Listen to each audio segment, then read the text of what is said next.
Alrighty, hello. This is it, guys. I hope you're ready. I'm excited. This is episode 1 of I.T.Y.G. Welcome. This episode has no sponsors.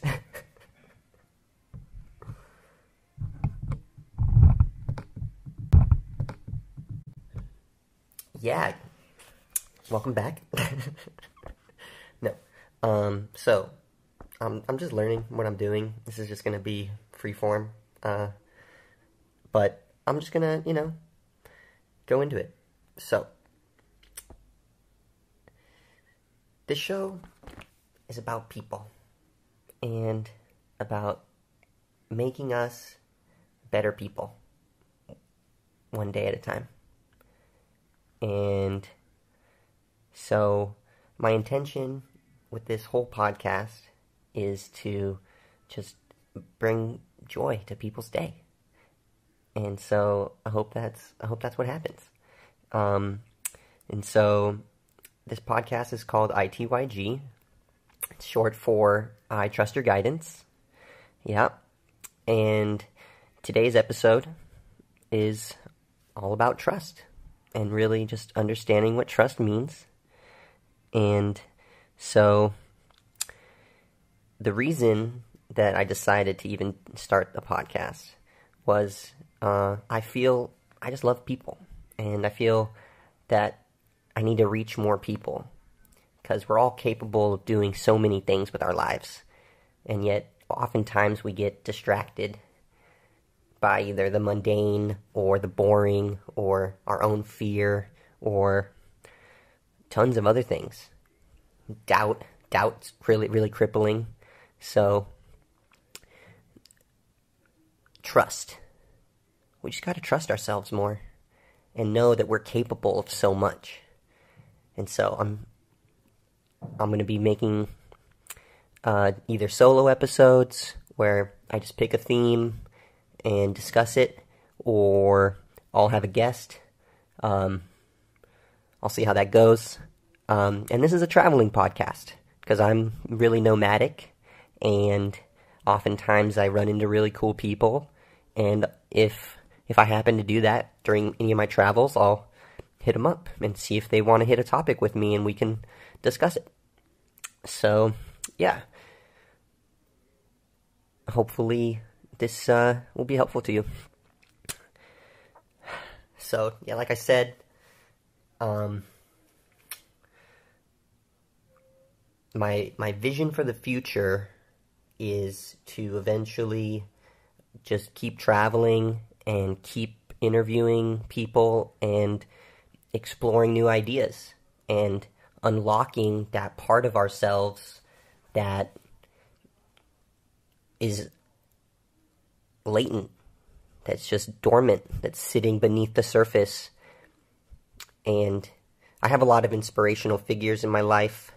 Of course, famous people have definitely led to, like, me wanting to even start a podcast. And, yeah. So, trust. Let's talk about trust.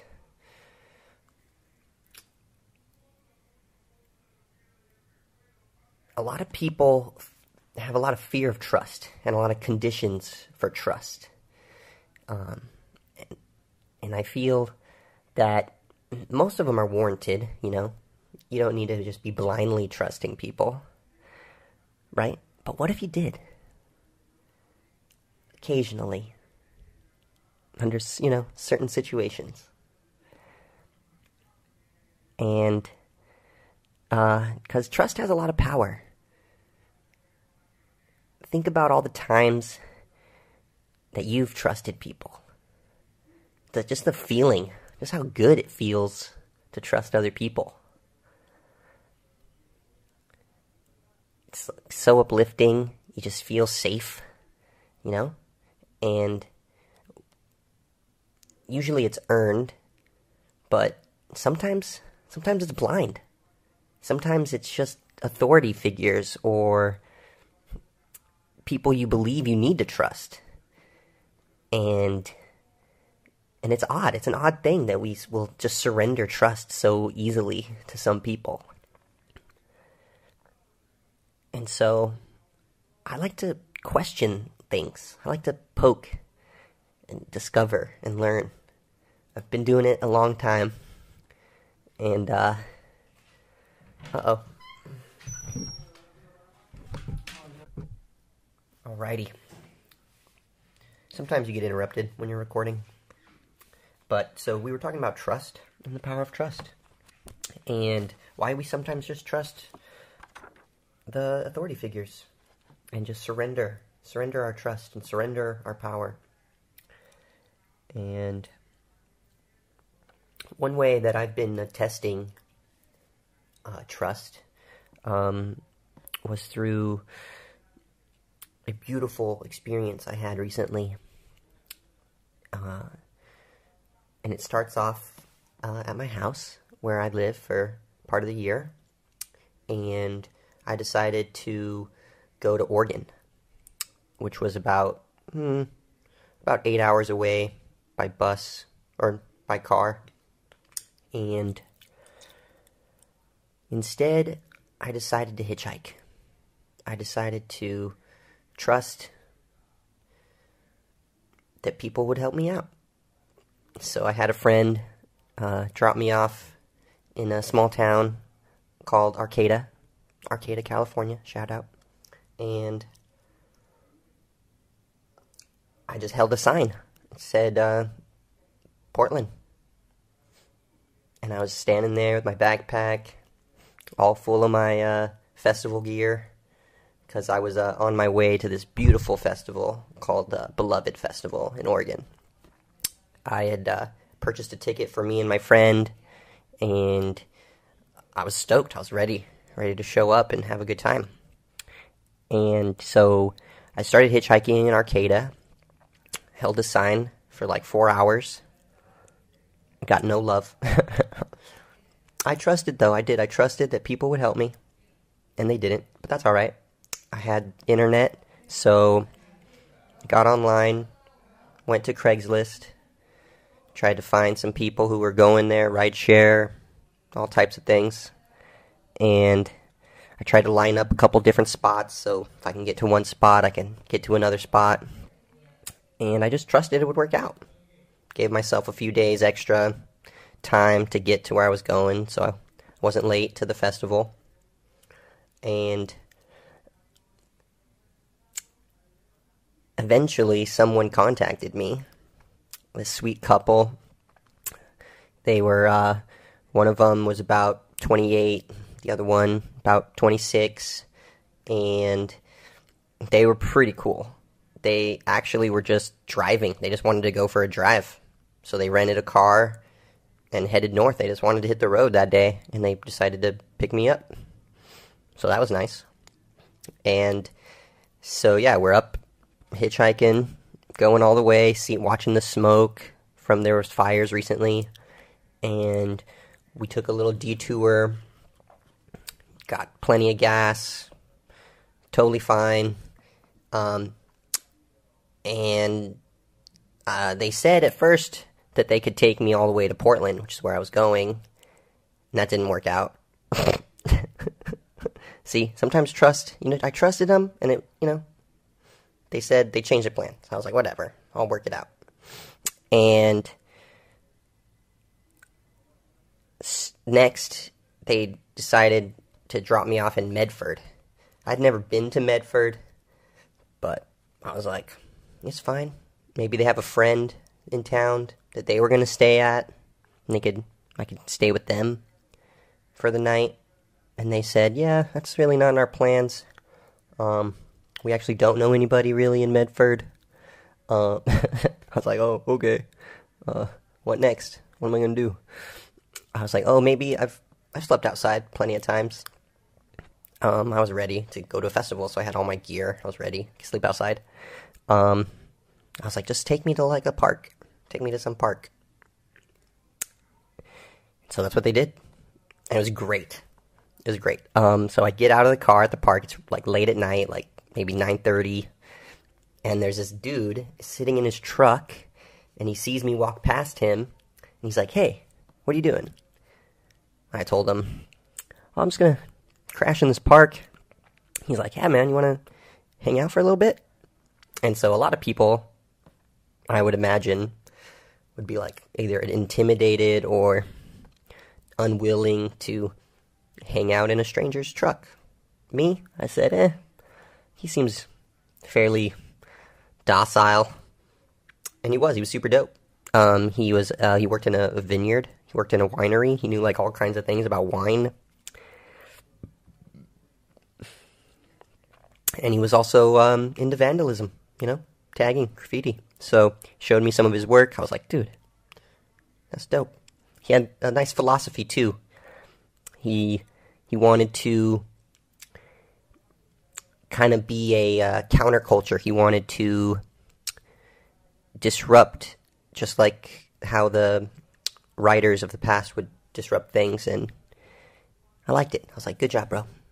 And we sat in his truck, and we smoked a bong for like an hour or so. Got all philosophical. It was great. So Trust took me from Arcata to this guy's truck in Medford. It was a bit strange overall. Didn't know that was going to happen. But I was open to whatever experience. And I had called a guy. I told him, "Hey, are you going to Portland tomorrow?" He's like, "Yeah, tomorrow, maybe 11 a.m. I'll pick you up." So I was like, sweet, I'll just crash in this park. And then after that, get picked up, go to Portland, see my friends. Everything's, a little delayed, maybe like a day behind, but I was like, yeah, that's fine. So I crashed in the park, which was a bit odd, because I had to go like deep into the park, past the sprinklers to find like a dry spot. And this drunk dude like stumbled near me, and I could hear him like sleeping. And I was like intimidated. I was like, "Oh, dude, drunk dude.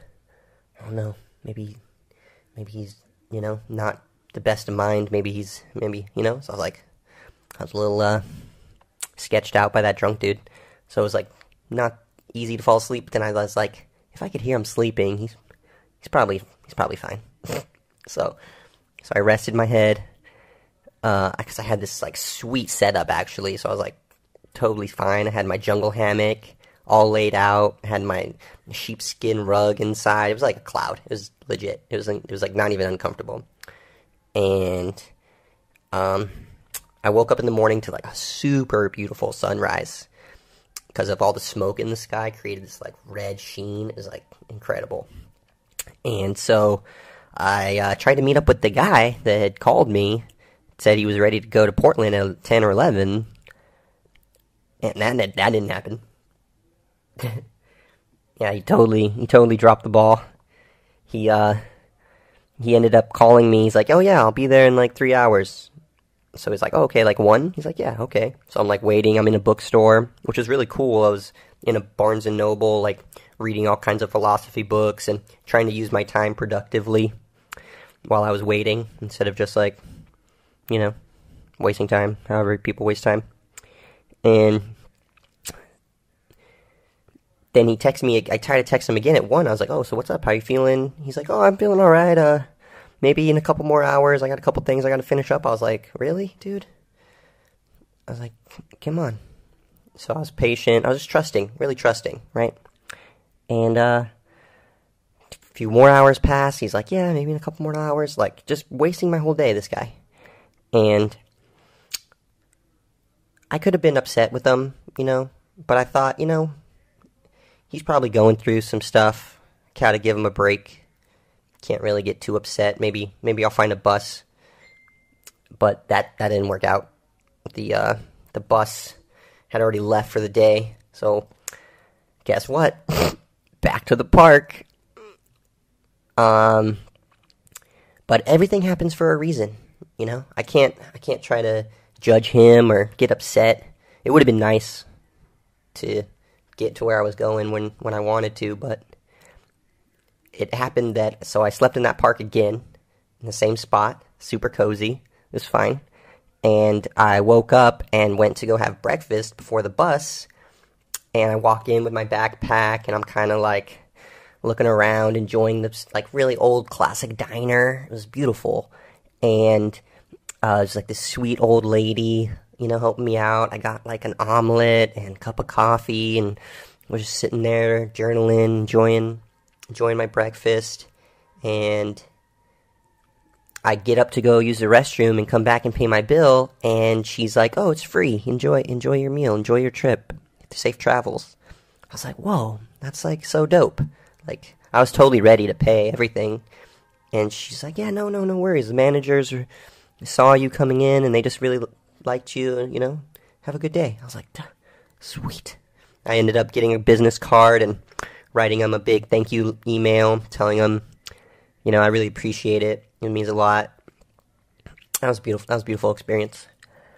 And so then I go to the bus stop. The bus is delayed. But eventually, I get on the bus, and I get to my destination. I get to Portland safely. And my friends are there, and they're so excited. They're so excited to see me. And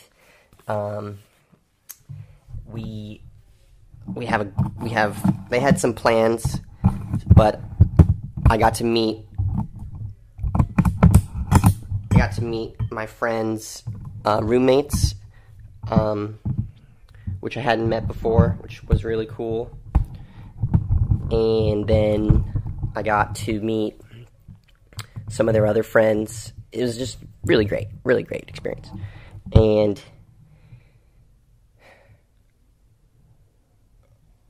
my friend's car broke down. Right? No, that didn't happen. That was a different story. But, so, all is well. We meet up with a friend, because we were going to carpool, the three of us. We start carpooling and sharing stories, and we get to the event, and I'm just, like, super jazzed up. Like, so ready. And so now it's Friday, right? Friday is the day of the event. Starts on Friday. And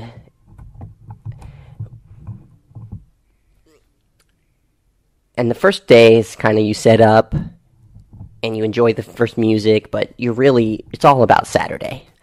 If you go to Beloved Festival in Oregon, which is really cool, tons of yoga, tons of tea houses, tons of Dharma talks, tons of art, tons of other just like inspirational talks. Really awesome. And so Friday was really chill. Met a couple people, some really cool friends that I actually still talk to. And so I wake up Saturday, and this is like the real story. Like, this is where things start to get crazy.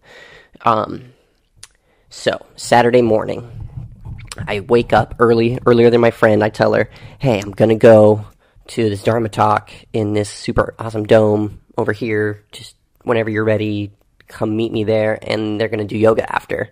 And she's like, fall half asleep. She's like, yeah. And so I get there, and this old dude, he's just sitting there. He's just like playing on this old guitar, like really mellow. And he's just giving everyone a Dharma talk. And a Dharma talk is essentially a discourse on yoga and yogic philosophy. And this is what he does. He just like takes us through this guided meditation. He tells us, imagine that you're at your house, and you look around your house and you see everything in your house, the chairs, your room, kitchen, and we're breathing. And he says, now imagine you step outside your house. And what does that look like? You try to envision the grass, and you try to envision the trees in your yard. And he says, now try to imagine your neighborhood. And you see your neighbors' houses, and you see cars in the street. And he says, try to now step back a step from there and look up from your neighborhood and look at the highest point. Let that be a tree or a mountaintop. And imagine you're up there, and you're looking down upon the city and how everything is moving. And now, breathe and try to take a step back from there. Try to look up and imagine the whole state. What could that look like? Take time to really see all the different cities, all the different parks, all the different rivers. And now try to take a step back from there and see the whole country. And all the people working together. And take a step back from there and see the planet, and realize how small and insignificant we really are. We're just people walking on a planet. Sometimes we get so caught up in our own head, so caught up in our own drama, that we fail to realize how small and we really are. So I was listening to this and I was just totally vibing it, totally loving it. And my whole mission to go to the event was I brought these 80 chocolates. And I was gonna, they were so cool. They were filled with almond butter, and one of them was coconut cream filled. And then the other one was just a goji and almond fusion. Oh, it was lovely. And all homemade. And my intention was, and they were in the shape of Rick and Morty and Alice in Wonderland. And that was so much fun. To first make them and then to give them all away. Of course, everyone's like, are there drugs in those chocolates? I told them, no, they're just delicious chocolates. If you want one, please take one.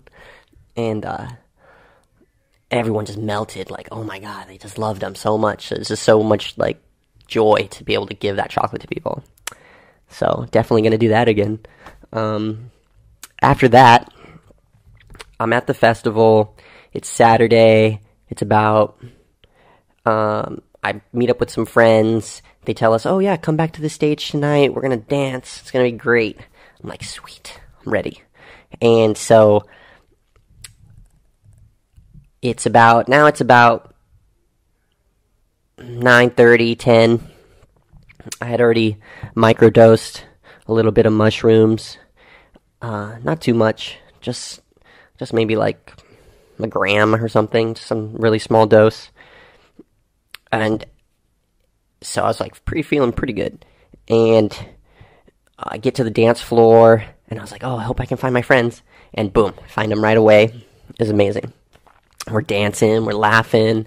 My one friend, she's like, oh, you want to do some acid? I was like, hell yeah, let's do some acid. And so I was like, she said it's microdose, so you don't need too much. She said one drop is a 1/10 of a dose. I was like, okay, cool. Just give me 4 drops. And that'll be less than half a dose. And I'll be good, because I'm already a little feeling good. She's like, word. And so we dose again, and it hasn't really kicked in yet, but she had already dosed, and it was kind of hitting her, the music. She wasn't really vibing it, so me and her and my other friend create this little, we called it a constellation, a little group, little pack, and we go off stage, and we just rest, we do some Sufi rolls. It's a way to move your body so that you don't have so much tension in your body. And she's feeling way better. And then she's like, oh, let's go stare at the stars over here. So we go and we stare at the stars, and we're looking up, and we're super excited to see there's a meteor shower happening. And it was just such a trip. They were like, tell us about the stars, Azul, tell us about the stars. And I told them, for sure, let's talk about the stars. I was like, have you guys heard about hypernovas? And they're like, no, what's a hypernova? So I told them, I was like, so sometimes a star will explode. It'll get really old, and it'll explode. and that's called a supernova. And that's what they had thought happened to life. A star was born, and it would grow, and eventually it would explode. And that was science. That was boom. That's what they thought. But they recently discovered stars that had surpassed their supernova capacity and grew hotter and bigger, up to 1,000 times the size of known supernova stars that are about to explode. And when these stars explode, they don't even explode. Their density is so great that all the energy comes to a single point. They implode. And the implosion caused by a hypernova creates a gamma ray burst that creates a vertical line. Maybe not vertical, maybe it's horizontal, but it's just like linear, essentially. And it's one line that is condensed gamma radiation.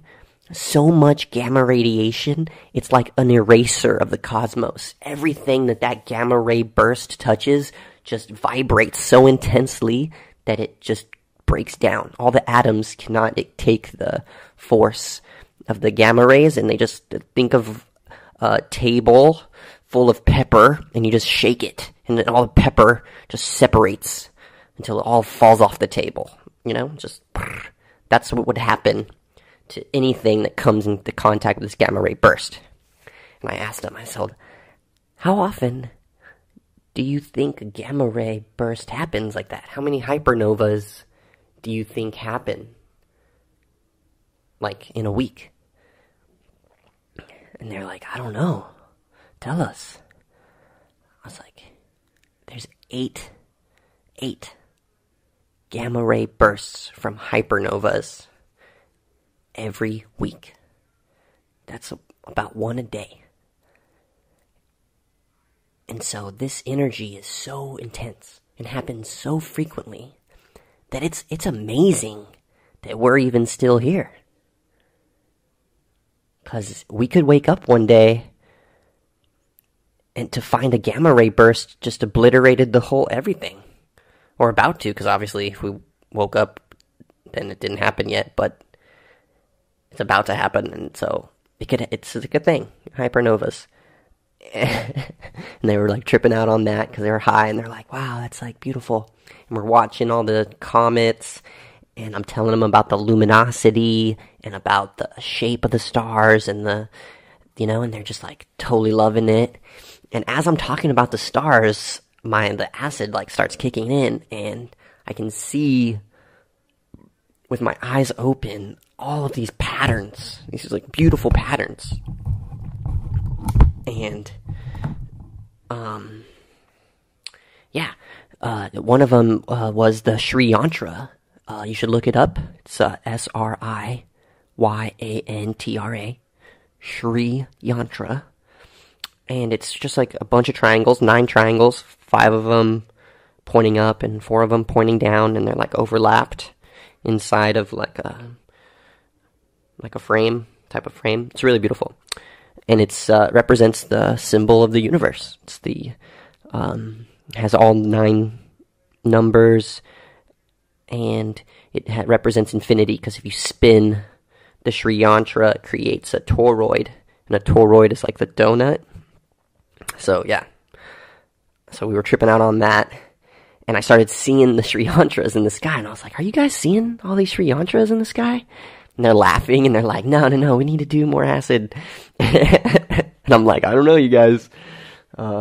Be careful.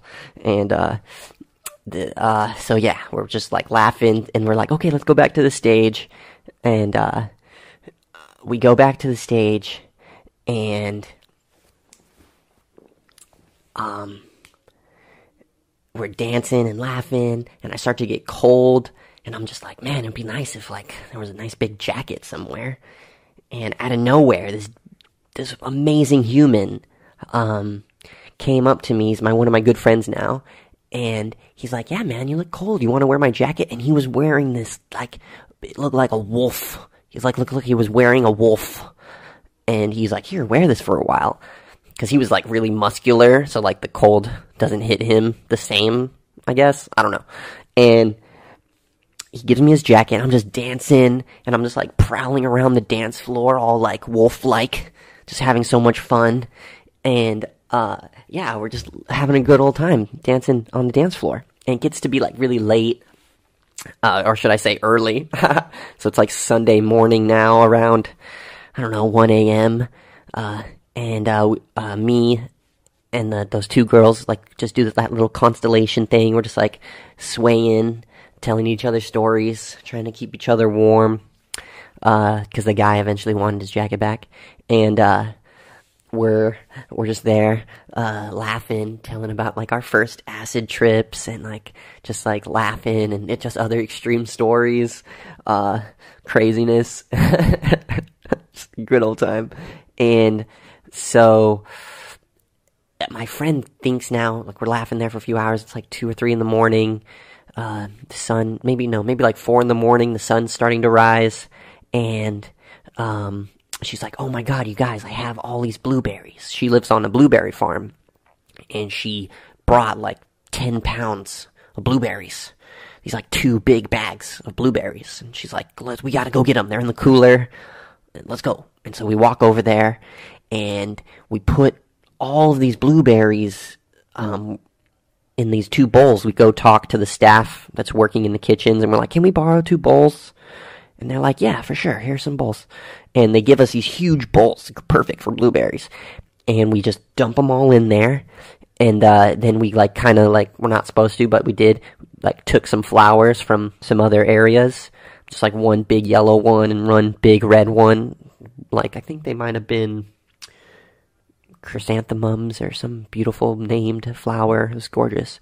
And we put them there in the center of the bowl, and we walk around the stage where everyone's just like still either really high or coming down or just like ready to pass out. But we show up and we're like, "We got love berries." We call them blubs. You guys want some blubs? We're laughing and we're telling people, you know, we're here on a mission from God to give you guys these blueberries. And laughing, we're like kind of high still. And people are eating the blueberries, and they're just loving it. They're totally loving it. And they're like so grateful. And this one dude sees us giving away these blueberries, and he comes up and he says, "These are going to be the most important blueberries you guys are ever going to eat." Sorry, I gotta fix the microphone stand. It's like falling. So he said, "These are some of the most important blueberries you guys will ever eat." And he like really meant it. He's like, "These are like really powerful berries because they came with so much love. They're infused with like so much love."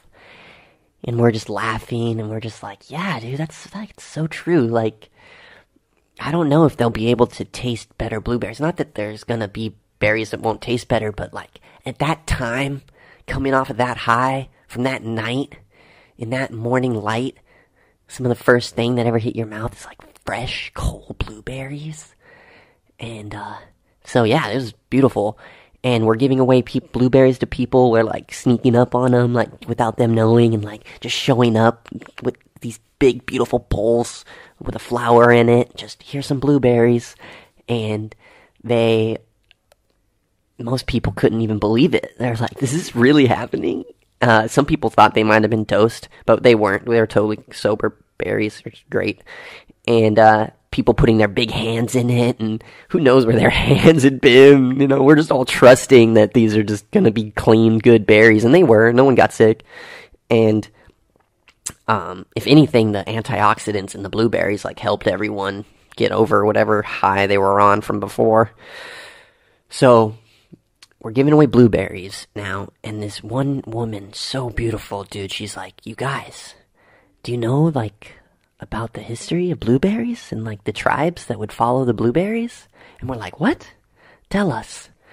And she's like, "So there were these tribes, these nomadic tribes of native people, and they would hunt for land to stay in, and they knew that they were in the right place when they found wild blueberries. because the land has to be really fertile for the blueberries to grow. And when there's fertile land, that there's other resources, there's other game, there's, access to clean water, there's good light, there's going to be other fruits and vegetables. So if you find blueberries, that's where you can know is a good place to camp for a little while. And they knew that they were on the right track, because if you pick up a blueberry, any blueberry, you'll see on the top there's like a star. And that star is a reminder that we are just dust, stardust, little flakes of dust.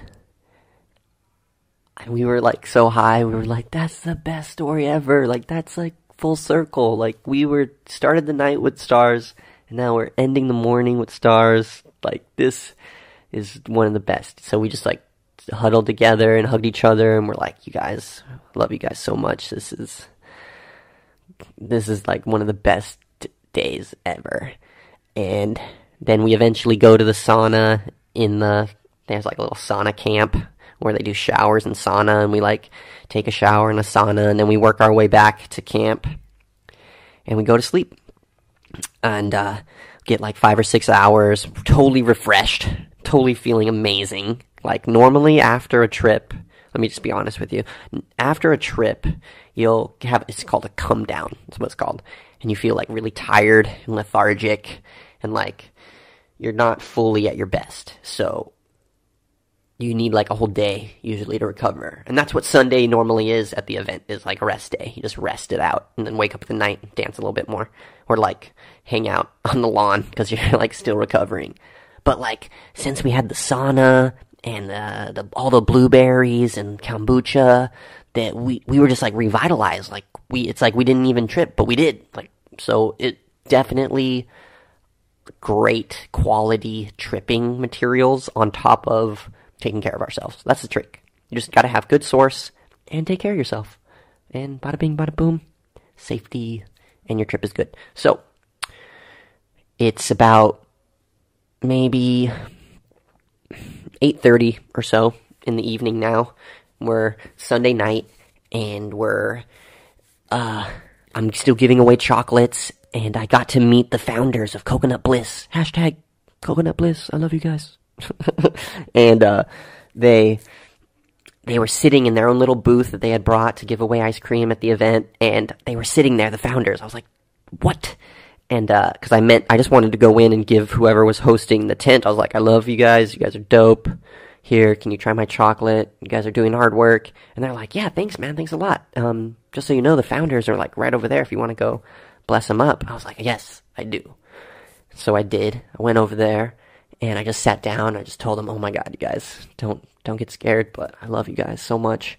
And I just made these chocolates. They're totally drug-free. They're just delicious. Would you like to try some?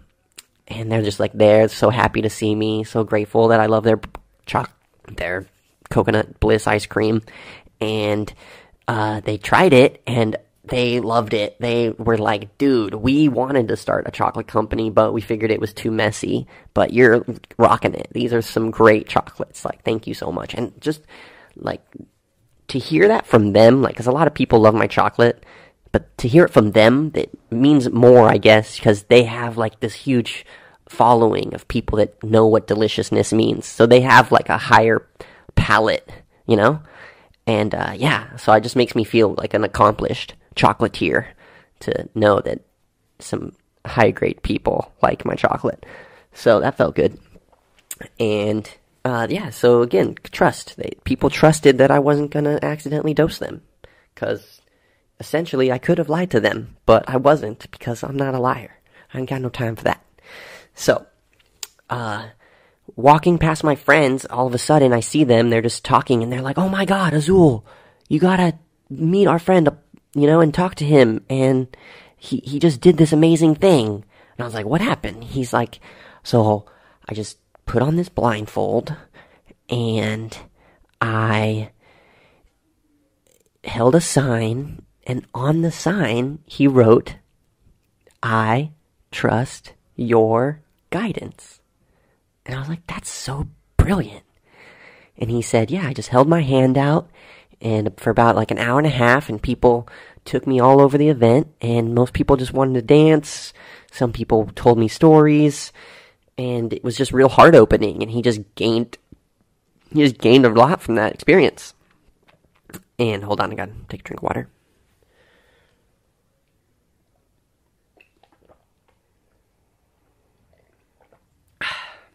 Sorry. So my two friends are standing there next to him, and they're like, you gotta do this mission, this blindfold mission. I was like, yeah, hold on. I still got a couple pieces of chocolate I want to give away to some very special people, because it's like the end of the event, so I only had a couple pieces left, and I wanted to make sure that people who were like supporting the event, like tea house hosts and artists, and like really awesome people who I just were really grateful that they were there, got to have some brilliant chocolate. So I was like, yeah, guys, let me get the blindfold, and I'll do it in a minute, and I'll tell you all about it. And they're like, word, we're ready. So I go deliver a couple pieces of chocolate, and then I put the blindfold on. I make a sign, says, I trust your guidance. And I held my hand out, and the guy who started, he said, yeah, just ask people, if they want to share something profound with you, or ask their name, tell them your name, and just let them know that you surrender and you're open for whatever. I was like, word. All right, let's do it. So I put the blindfold on. I go stand by the stage. I got my sign. It's about maybe 10:30 at night, and the last band is playing. This is like the ending set, the very last band of all the event, and it's Fana Fiala. These people sing Sufi devotional music. So the vibe, like, pause this, listen to some Fana Fiala, and then come back, and you'll realize for 3 hours I did this experiment. I blindfolded myself, and I held a sign, and just listened to this amazing music. And like in between the songs, they would like drop different bits of philosophy. It was great. And so I'm holding my hand out, and the first woman who comes up to me, she's like, wow, like, what are you doing? I was like, hello, my name is Azul. I surrender, and I'm ready to trust wherever you want to take me, whatever you want to do, let's do it. And she's like, wow, that's so cool. So she takes my hand, and she guides me to behind the stage where there's these flags, all these flags, and I can't see them, but she tells me they're really colorful. They have all these writings on them. People have been making them for years, and they've been stringing them together, and they just say little prayers, and she read a few of them to me, and I was like, wow, that's like so beautiful. And she's like, all right, what do you want to do now? I was like, I trust whatever you're up to. And she's like, all right, I'm gonna take you back to the stage now. So we get to the stage, and again, I just hold my hand out, and then I'm just wait and just breathe and just trust that either someone will interact with me, or whatever is going to happen is going to happen. So, it was really beautiful. What I learned, like, from the first experience was that, like, when someone takes you by the hand, that's like a really, like, intimate, like, deep experience, like, just right off the bat. So, like, we had this bond, and then I just, like, totally was vulnerable, totally just, blind and open, and, like, my instant vulnerability caused others to be vulnerable and to share things with me. And my eyes betray me in this world. I'm always looking at art or nature or beauty, and I'm just like so distracted. And by having my blindfold on and just surrendering, tons of people who I most likely would not have interacted with decided to interact with me. And I learned so much about myself and about others, and about how I just need to just surrender more. And there were times where I forgot to surrender, like people would start dancing with me and I would try to take the lead, just from muscle memory or whatnot, just wanting to dance back. And, they would whisper in my ear, aren't you supposed to surrender? I was like, oh yeah, my bad. So it's all a learning curve, there's, even in surrender, sometimes your muscles will take over, your mind want to surrender, but your body is not so ready. So that was interesting. Really big, tall men. Obviously, I don't know if they were really tall, but they felt like they were really tall and like big. Like, I don't like just approach really tall, big dudes and say, yo, tell me something really profound that happened to you. Like, that's just something I don't do. I don't know who does that. But these dudes decided to approach me. And, they were awestruck. They were inspired by my vulnerability. And, a lot of people I hugged, a lot of people we cried together. I realized that in that moment, I just have to be my authentic self. That I don't have to try to be anybody, because people already accept me and people already love me as I am. It was like really just like this just whole heart-opening, profound experience. People came up to me and they would put things in my hands. This one woman put some seeds. This other woman put like a crystal. This one woman grabbed me. She was really old. I could hear it in her voice. She's like, you don't know me, but I'm the one who's responsible for putting up all the flowers around this event, and I just wanted to share some of them with you. And she like took me around and like told me to smell these flowers. It was incredible, because all your senses are heightened when you take one away. So my sense of hearing was really amplified. So listening to this Sufi devotional music was even like I was hearing it even better. The sense of smell, sense of touch, like everything was really amplified. So really wonderful. And it's inspired me to do, obviously, so much more with my life, because we're capable and we gotta just do stuff, because eventually you're gonna die. And eventually you're not gonna be able to do anything. Say tragedy happens and you get sick or weak or broken and you can't do things, So like we just gotta take these moments, and this overwhelming sense of clarity has like overcome me and like surrounded me, and I can really see clearly the path that I'm walking. Most people, I don't know if they're gonna ever get to see that. And so it's just, that's why I feel like I gotta share. Like, share. Yeah, it's gonna be dope. So, it's for 3 hours. It's getting late. I'm getting tired. And I'm thinking, okay, when am I gonna end this? Like, because I didn't want it to end. And the set was still going. So I was like, I'm just gonna keep doing it. And I think to myself, I was like, man, it'd be really nice to either like smoke a joint or have a little hit of weed or something. And all of a sudden, out of nowhere, I didn't even say anything to anybody, a nugget lands right in my hand. And I'm just thinking, how did I call that in so effortlessly? So I just put the nug away and I just waited. A couple more people came up to me and I didn't feel right. Something about their vibe, something about them. I didn't want to like bring my weed influence on them. It just didn't feel right.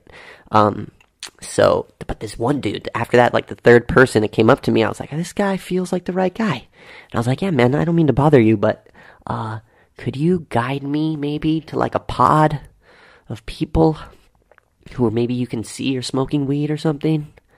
And what he did, he's like, well, actually, I have tons of weed right now. All right, like, what do you want? I got sativas, I got indicas. I was like, dude, hit me up with a sativa. And so he loaded the bowl, he put it in my mouth, and he lit it for me. I didn't even have to touch the pipe. Like, he literally could have put anything in there, realistically. Think about it. But, no.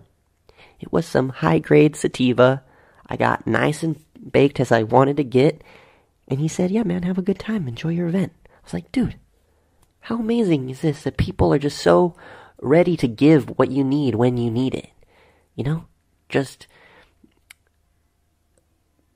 gave me time to reflect on trust and how easy it is to trust and how I can trust in myself and I can trust that others will want to help me. And dude, it's been working out great. So that's the plan. Keep trusting, keep going forward. And yeah, that's pretty much my beloved experience. I'm glad I could share that with you. Eventually, I went back to my hammock and laid down and woke up and we left the next day. But gorgeous. Highly recommend you get a blindfold and make a sign. And even for 20 minutes, just trust some people in a safe space. At your house, wherever. Trust some people. So, I got a couple things I also wanted to talk about.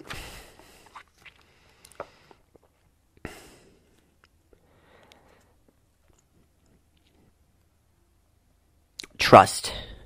We really haven't even dived deeply, really, into trust and what trust means. So, I do travel a lot.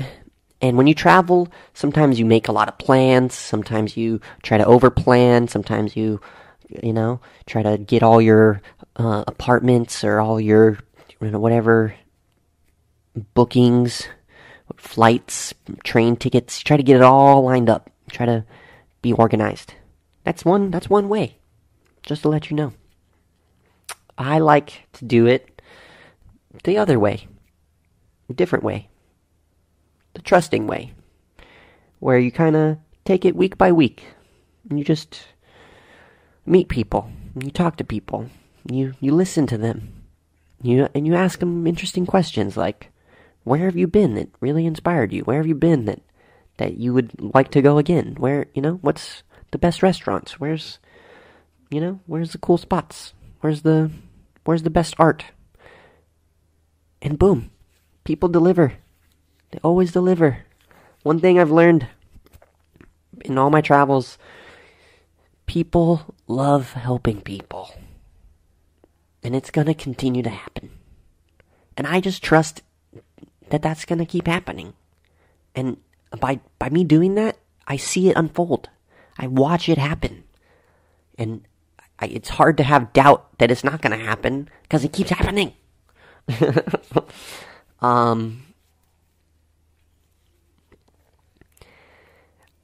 I always know that something good will come. It might not be right away. Like, think about a moment ago when I was telling you that I was hitchhiking and that guy wasted my whole day. But I knew something good would come. Bada bing, bada boom. Free breakfast. It's not that big a deal, but it's nice. It's unexpected joy. And it just comes from just trusting that things are going to work out. And I bet there's been experiences that have happened to you like that.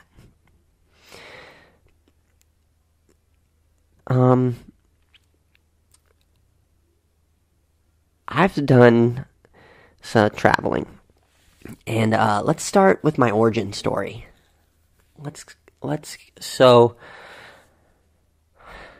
now I'm 28, and I was eventually at one point I was 17. And I was really questioning everything at that point. Really rebellious, questioning everything. And I thought, how can things be different? What's the alternative to this routine that people go through? Graduating high school, going to college, getting a job, starting a career, owning a home, having a family, eventually getting old, retiring, then you travel. So you get to retirement and then you travel, which was weird. I was like, that's weird. You're old and you're weak. You're like set in your ways. You might not even travel. So I was like, that's weird. So then a couple years go by, I'm like 19, I'm in college now, and I'm really just not into the system, this whole routine, this whole story, this game that we all play and partake in. And I was like, I don't like it. Well, there's got to be another way. And, your whole life people tell you, at least people told me, I remember a lot of people like, hey, if you don't pay attention in school and you don't do well, then you won't find a good job. And if you don't have a good job, you can't pay for things. You can't pay for bills. You won't have money. You won't be able to do the things you love. You're not going to have a home. You're going to live on the streets. Don't live on the streets. That was like the big, ultimate failure in life, was living on the streets. I was like, living on the streets. Is that really so bad? It can't be that bad. There's tons of people doing it. If it was really that bad, people would do something else. Obviously. I was like, okay, let's see. So I tested it. I was like, let's test this. Let's get scientific. Let's do a test run. Let's do some mock homelessness. And my friend was into it too. He's like, yeah, man, me and you, we'll just hit the streets and we'll be performers. And we'll play music and we'll entertain people and they'll tip us and we'll be fine. I was like, that sounds great. Let's do that. And we stayed clean. We stayed fed. We stayed healthy. We didn't fall into the gutters and do all kinds of heroin.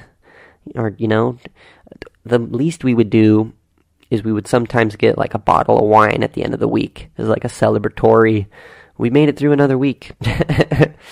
And so at first we had no idea really what we were doing. We were just like, let's test this, let's give this a shot. So we were homeless for a week, and then we were eventually homeless for 2 weeks, and then we were eventually homeless for 16 weeks. We found ourselves in Laguna Beach, where it's super easy to be homeless. We found out there's a lot of places where it's super easy to be homeless. People just take care of you. They're giving away $20 bills all the time. You're like, oh, sweet. Like, it's ridiculously easy. Obviously, not everyone's experience of homelessness is that way. A lot of people have, mental disorders. Don't yell at me. I get it. People have different experiences. This was my experience. So, we're homeless, and we're playing music, and we're meeting people, and we're like learning about the world, and we're seeing different things, and we're like, dude, let's start traveling. And being homeless was a big trust. We had to trust that we wouldn't get stabbed at night. We had to trust that the police weren't going to harass us. We had to trust that people would like our music and that people would continue to support us. Good thing my friend is like a freaking musical genius and can like play tribute music to like anything, and I had some musical talent and I could support him and kind of play rhythm in the background. He did vocals, he did lead, he was great. I just was like there for along the ride. I developed more musical skills as I went along the way. Eventually, as we were homeless, we saved up a little bit of money so that he could get a sitar and I can get some tablas. And then we were like doing sitar tablas in the middle of Laguna Beach, really novelty. People really supported us then. And we're like, yeah, dude, this is it. We figured it out. Life hack. But eventually, the idea came into my head because someone yelled from a car. They yelled to me, how much money do you really need? That was a really good question. They drove off in the car. They didn't really find out the answer, but they just yelled it out. And I thought to myself, for a long time, I thought, how much money do I really need? I don't really need a lot. I'm a simple man. Simple needs. Nomad's working out so good. Maybe I don't really need a lot. So I came up with a number. It's a pretty low number, relatively. It's probably high for 50% of the planet who only makes $1.25 a day. My number is $250,000.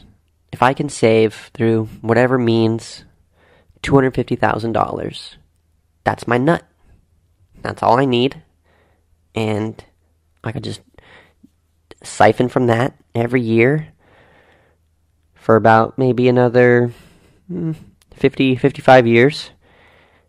And after that, let's see what happens. So I'm on track. I'm doing everything right to get to that number right now. And so think about that number. Ask yourself, how much money do you really need? Some people need more. They have more needs. Because kids take easily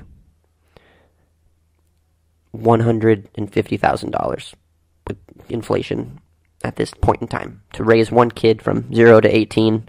And that's like if they're healthy. If they're sick, you could add another 150 to that. Depending on how sick they are.